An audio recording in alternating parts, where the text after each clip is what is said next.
In the beginning, God created the heavens and the earth. And God said, "Let there be light.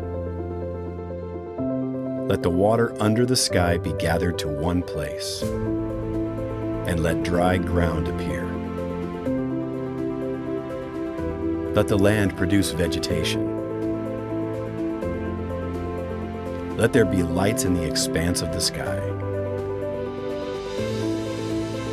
Let the water teem with living creatures,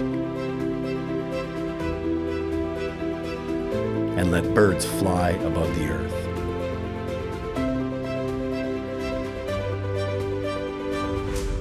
Let the land produce living creatures according to their kinds.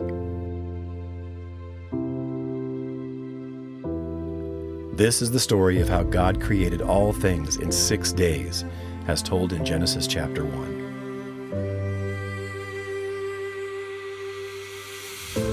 How many are your works, O Lord?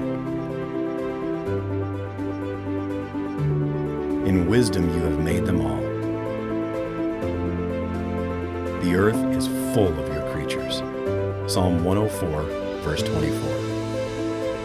Learn about God's creation through nature documentaries grounded in the truth of Scripture, and discover the biblical perspective of the universe. Come and see God's creation in focus.